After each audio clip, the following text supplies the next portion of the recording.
Magandang araw sa ating lahat. Welcome back, Rampage to Vlog. So ngayon nga pala, nandito tayo sa sementeryo, no? Dahil malapit ng araw ng mga kaluluwa. So nandito tayo sa sementeryo. Pinuntahan natin yung ng mag-anak natin, papa ko, kapatid ko lalaki, kapatid ko babae. So nililisan ko yung para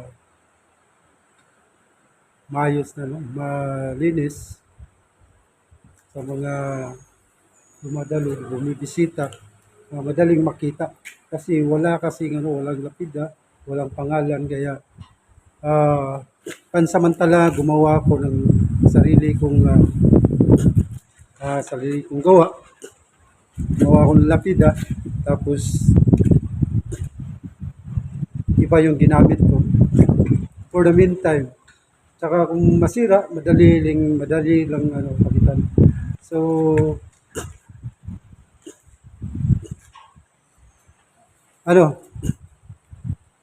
titingnan natin yung gagawin natin. Tsaka yung lapid ang ginawa ko, pakita ko sa inyo. Dito.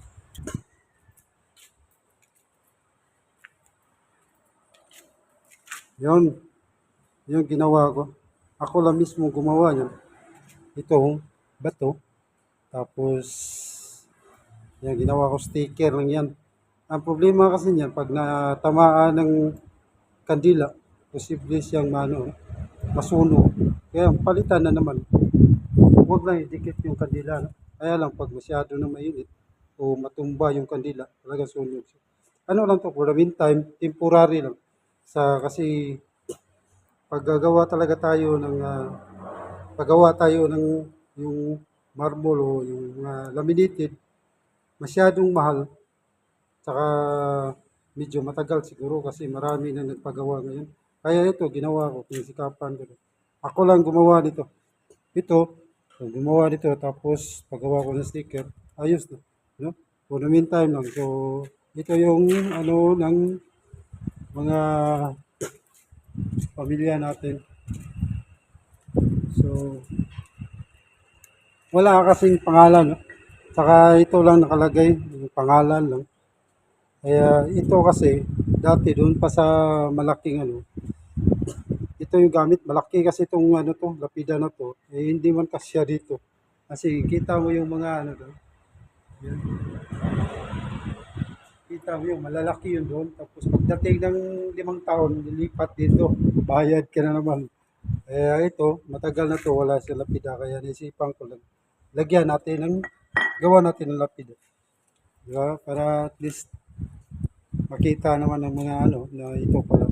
Kasi pag walang pangalan, walang mukha, hindi matuntun.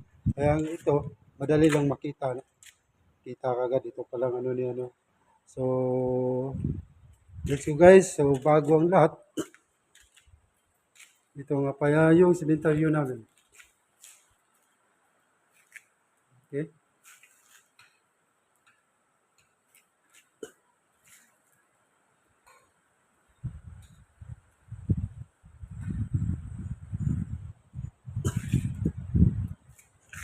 Yun kasi nakikita niyo yun.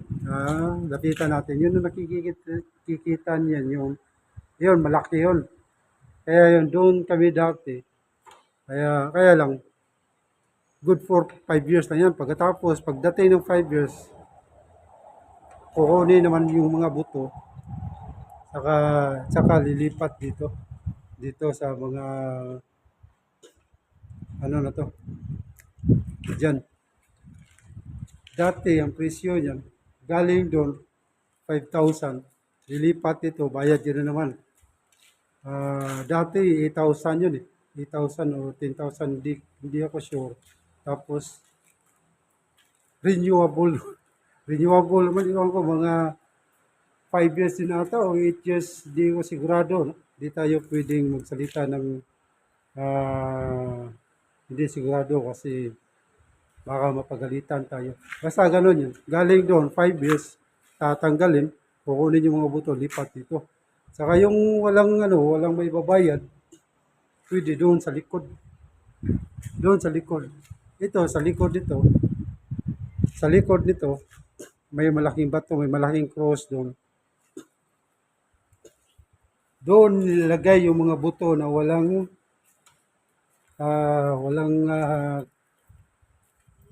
di kayang magbayad, no, ayun, ayun, malaking cross na yun. Ayun, kita niyo yun? Malaking cross na yan, may butas yan. Diyan ihulog yung mga buto na walang pambayad na lilipat dito. Ito yun. Mga maliliit.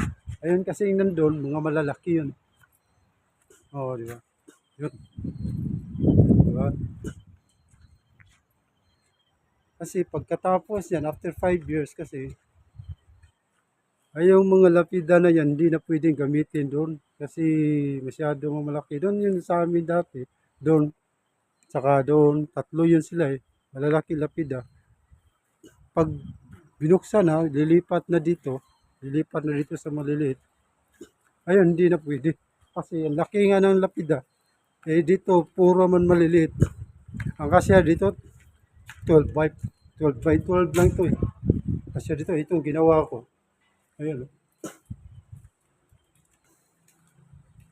Itong ginawa ko, 12 by 12 lang to.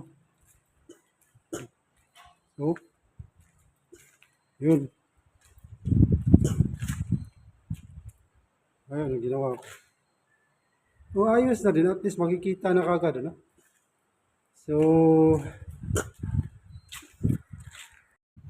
yun. So, bago tayo magpatuloy, gusto ko sana magpasalamat sa mga supporters natin, mga nag-subscribe sa channel natin, Rampage Photo Vlog. Maraming salamat sa inyong lahat at sana ay magpatuloy kayong patuloy kayong sumabaybay sa channel natin, Rampage Photo Vlog. Once again, maraming salamat sa inyong lahat. At ngayon, bago ang lahat, intro muna tayo.